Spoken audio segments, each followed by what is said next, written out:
Frankenstein is Guillermo del Toro's most revealing work. Every shot feels meticulously composed, yet charged with emotional tension. Victor? Father? The way he films bringing the creature to life feels less like horror and more like divine intervention. The low camera angles, looking up at the monster, putting him literally on a pedestal. The circular camera moves, revolving around the event. Divine illumination, the shafts of light from above. The crucifixion pose. This is not your typical monster movie. So what story is Del Toro really telling? I'd like to hear it. Beneath all the beautiful design is a confession. Don't touch me! Don't ever touch me! A filmmaker confronting his own personal tragedy. And I'm going to tell you exactly what it all means. Del Toro uses color in Frankenstein in a controlled, purposeful way. Now, cover your eyes. The early years of Victor's upbringing has lots of blue for innocence, like here on his younger brother William.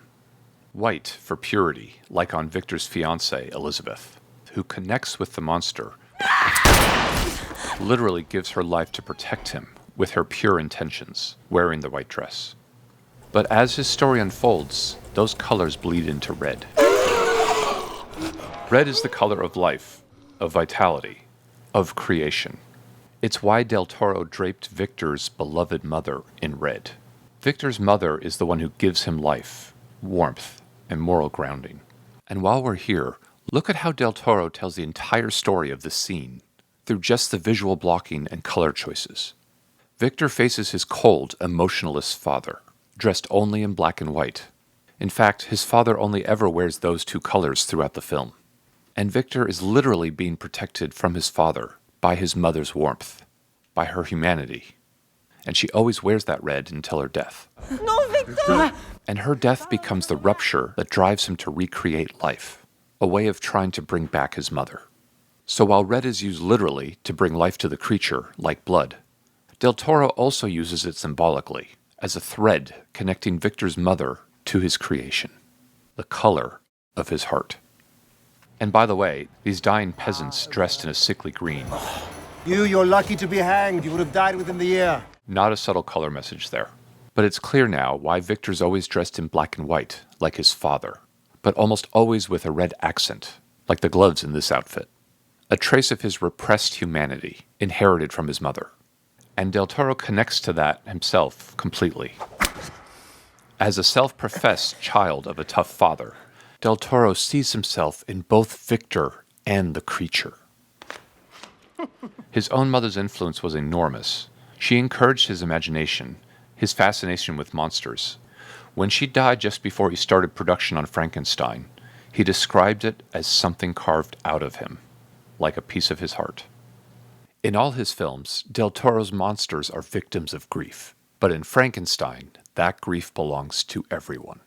The film is split into two parts. My maker told his tale. The first part from Victor, the creator's perspective. Then I will tell you mine.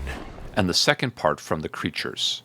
And the two parts come together in the final scene, where the creature is able to forgive his creator. Forgive me, my son.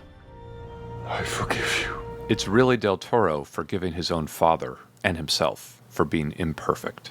This confessional scene was actually the very first thing they filmed. Del Toro wanted the performance to begin at its most vulnerable point, and from there everything else would grow out of that confession. And he directed Jacob, who played the monster, not just through his words, but through his breath, lowering the voice from the throat down into the chest and deeper lower into the gut, until it felt like it was being pulled up from the earth itself. In Del Toro's words, like a resurrection. Now, designing this film is where it gets really interesting. How does someone spend 50 years to design a film? We can start with his own personal libraries. Del Toro said he has 13 libraries he's been curating across his homes, each with their own library card system. He wanted to get every detail of the 1850s in Europe authentic, down to the year. When he started the development process with Universal back in 2003, he told them he wanted it to be both a chamber piece and an epic, meaning he wanted lots of detailed personal touches, and also larger-than-life sets on massive scale. Don't pretend to be reasonable now. It would be such a shame. And he refused volumetric screens and AI simulations for designs, meaning he insisted for 20 years on building everything for real. From weaving the fabrics, embroidering every costume by hand, to even the largest set pieces that were built to scale. One of the ideas from the beginning was to use overscaled elements to give a sense of the mythical weight of the movie. Del Toro built a full whaling vessel sitting in a frozen rink in Toronto. They mounted it on a gimbal, meaning a device that allowed the ship to easily rock back and forth in the ice, so the actors could actually feel the weight shift under their feet. In that giant tower, they constructed 25-foot miniature versions. Even the explosions were real explosions. And all of that has an effect, because the viewer can sense when the work is done right. Shots like this one, you see how the camera is snaking around the room, changing perspectives, constantly in motion as Victor finds the adults running inside on a lower level.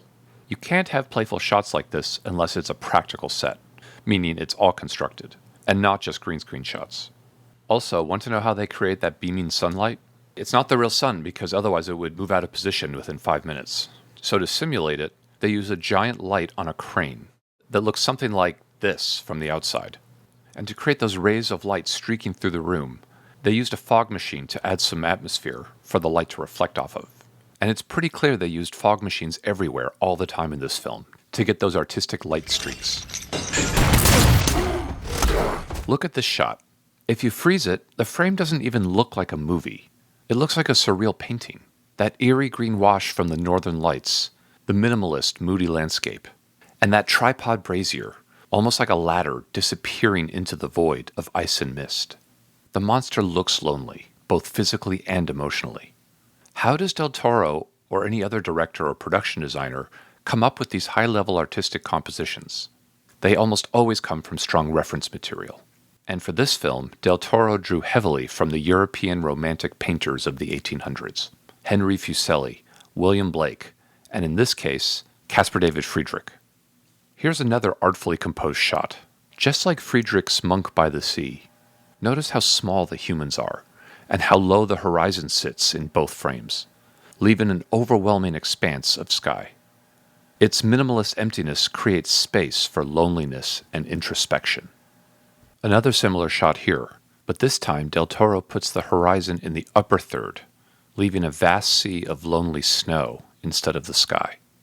In fact, it looks to me like lots of Friedrich's work was the main influence for Frankenstein's ice world. Del Toro designed his Frankenstein monster with anatomical precision, like that of a chiseled model statue, specifically William Blake's painting, Newton. And like Blake, Del Toro saw the symbolic value of the circle in his movie. Not only is the story told in a circle, starting and ending at the confession between Victor and his creation, it also represents the divine, the circle of life, which Frankenstein's existence breaks. Son is life. He put a haunting circular image of the Medusa watching over Victor's lab, because like Frankenstein, Del Toro calls her a misunderstood monster. He also loved the idea of the monster being born inside a circular chasm in the tower, and so he made one. Victor! This shot is a good example of the level of stylized lighting Del Toro uses. It's super dramatic, framed by shadows, and with lots of other shadows cast around the room. So there's a lot of negative, dark space, a mood that literally overshadows the life trickling in from the stairs and from Victor's mother. Del Toro darkens parts of his frames to direct our attention towards the bright parts. He makes it feel like the darkness is watching us. And this shot is a great example of Del Toro's art imitating art, imitating art. Yes, 3 times. Because the scene in the room is imitating the scene on the wall, which is a Del Toro painting that imitates real artists from that time period. Each has one directional light that pierces the shadow in frame. It's an artistic signal of divine revelation. And there's lots of negative space to help direct our eyes and feel emotional weight. And the color design is mostly neutral and desaturated, except for gold and red, which pop out of the screen. The symmetry. Del Toro also uses asymmetry very deliberately. The design of the creature's face, Victor's tilted hat, the slanted roof of Victor's office. It's clear to me Del Toro went out of his way to make Victor's office asymmetrical. It would have looked more aesthetically pleasing to keep both sets of windows uncovered. So why does he do this? The asymmetry gets to the heart of his overall message in all of his movies, and especially this one. During the Romantic period, when this film takes place, that imbalance was a rejection of Enlightenment perfection that comes from symmetry. It was said the divine lives in imperfection. Look at this beautiful house. That little twisted tip, often called a witch's hat or dragon tail. It was thought to ward off evil. It's a good foreshadowing for the wolf attacks later on. But it also makes the house feel imperfect, asymmetrical. Look how they added this light haze right behind the side of the house to help us see its shape pop against the dark sky. Del Toro places the monster behind what looks like horizontal prison bars. And the space inside the house is beautiful, like a small cathedral, but with tiny windows. The rays of light streaking through the darkness all points our eyes towards the old man in the center. And here, Del Toro purposefully only adds the haze on one side of the room to lead our eyes towards the girl. More asymmetry. And it's a cute face hidden in the wall. Another silent creature watching over them. There's even asymmetry in the window panes. In this house, Frankenstein only catches glimpses of humanity's warmth, but from the outside looking in. What is this? A boy. And again? A boy. Teaching his granddaughter that monsters are boys and girls, not just things. Bringing him out of the darkness into the light. And remember how we were talking about all the sets being real?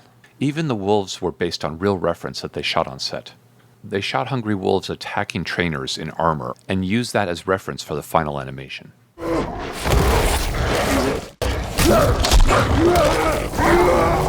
The storytelling challenge for Frankenstein is simple.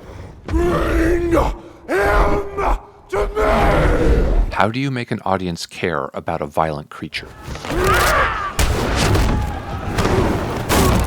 Del Toro answers by starting with the creature's darkest moment, and then spending the entire movie revealing the humanity beneath it. It's his way of helping us find compassion for something we're supposed to fear. And that, he said, is something the world needs right now. And that's where the film finds its meaning, not in horror, but in mercy. The true measure of wisdom. To know you have been harmed, by whom you have been harmed, and choose to let it all fade. For Del Toro, art is the search for grace. His lifelong journey to understand his pain, to forgive, and to be forgiven.